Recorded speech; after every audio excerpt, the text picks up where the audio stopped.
It's been a full 23 years since Hyundai's first ever SUV was introduced.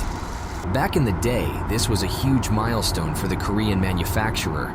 This crossover turned out to be a big hit due to the attractive sticker price. But today, Santa Fe seems a little bit overshadowed by other Hyundai models.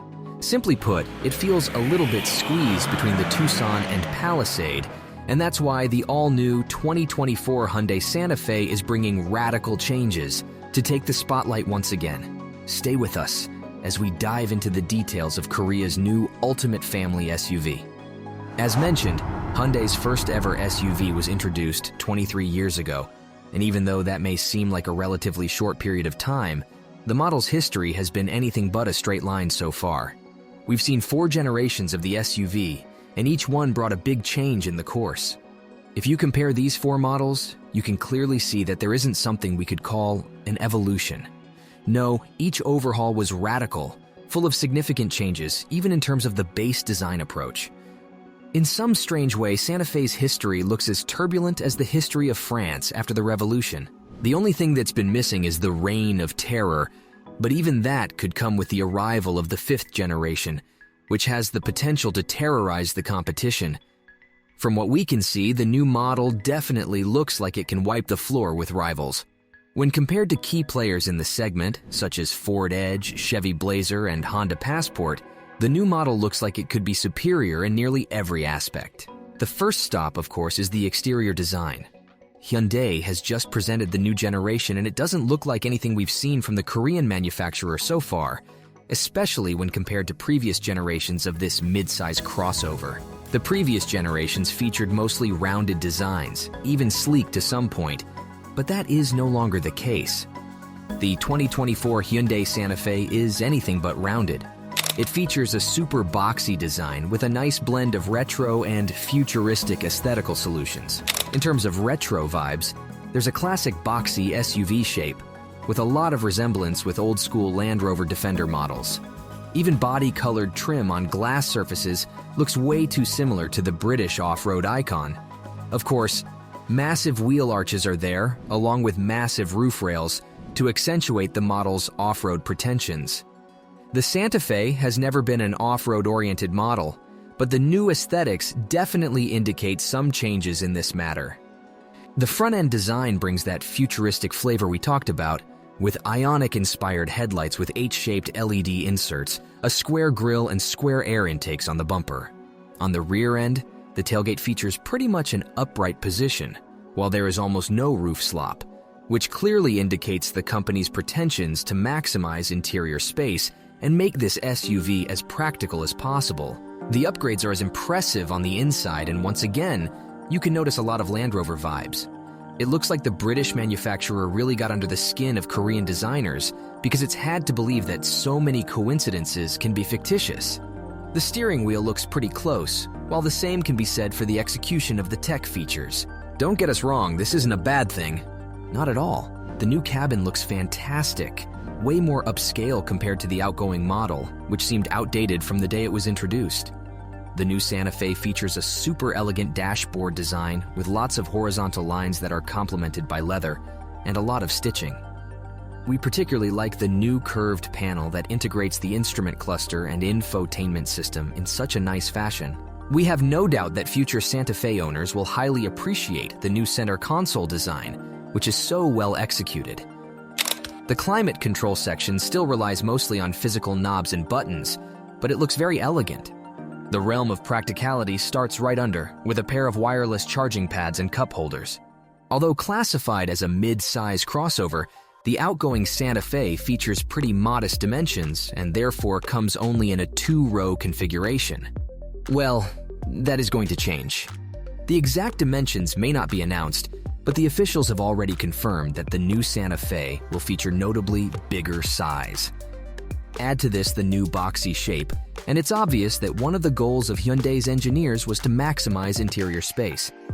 And, as a result, the 3rd row will be available, though the most basic versions will carry on with just 5 seats.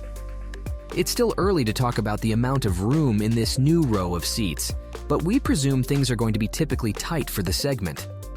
Most mid-size SUVs can only accommodate kids and shorter adults in the last row, so we don't see how Santa Fe could be any different.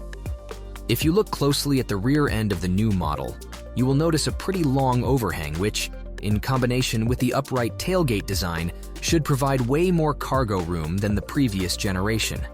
To remind you, the outgoing model is good for about 36.4 of cargo space behind Santa Fe's rear seats and 72.1 cubic feet overall volume, which isn't bad, but isn't great either. New exterior, new interior, 3 rows of seats. All these things seem revolutionary when compared to the outgoing Santa Fe. However, not all things are going to change that much. For example, most of the powertrain options are expected to carry on from the previous generation.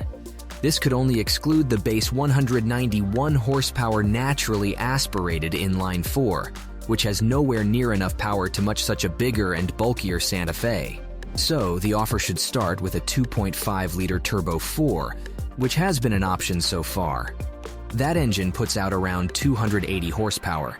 Thanks to a turbocharger, it benefits from additional torque, which goes up to 310 pound-feet, which is more than most V6-powered rivals offer, including Hyundai's flagship Palisade. Driving dynamics were pretty good in the previous generation, so we expect nothing less from the new model. The same is with fuel economy, currently rated at around 22 miles per gallon in the city and 28 miles per gallon on the highway, which is pretty impressive for a mid-size SUV. Speaking of fuel economy, we presume that most buyers with efficiency in mind would prefer hybrid powertrains. Once again, we look back at the outgoing generation, which is offered both with self-charging and plug-in hybrid setups, which are both modern and competitive enough to remain largely unchanged in the new model. Of course, we could see a slight power boost or a bigger battery in the PHEV model, but the overall setup should remain rather the same. For reference, both systems are based on a small 1.6-liter turbo 4 engine. The self-charging hybrid features a combined output of 226 horsepower. Thanks to the bigger battery, the plug-in hybrid's electric motor drains more energy and increases the combined output to 261 horsepower. The large battery ensures around 30 miles of the all-electric range, but both models feature similar fuel economy in hybrid mode, around 33 miles per gallon combined.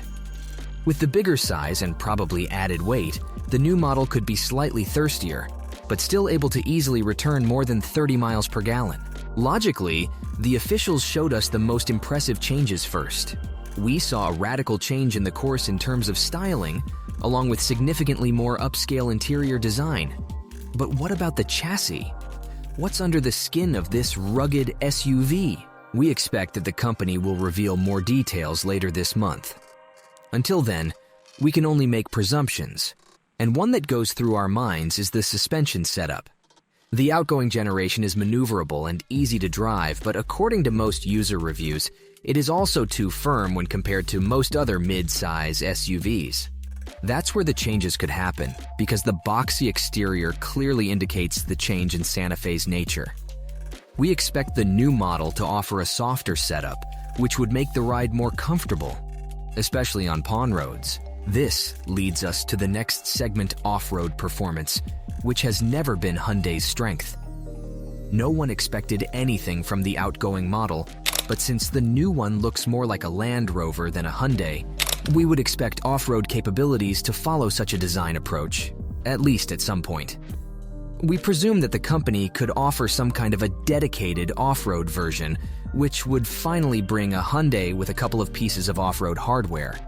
All-terrain tires, standard all-wheel drive, and maybe even a limited slip differential are just some of the things that come to mind. When the 5th-generation Santa Fe was revealed a few weeks ago, the officials already announced that the new model will hit the US market by the end of the year. As mentioned, the Korean carmaker is expected to provide more details by the end of this month, and that may also include the pricing. At this point, the only thing we are sure about is that the new model will cost more, especially if the offer starts with a more capable Turbo 4. Sources like Car and Driver estimate the starting price of $33,000, $3,000 more compared to the 2023 model. What do you think about this boxy Santa Fe? Does it have the potential to outperform Tucson and Palisade in terms of sales numbers? Will the next generation Palisade become a full-size SUV after Santa Fe's size increase? Let us know in the comments section, and don't forget to subscribe. Thanks for watching, and see you next time.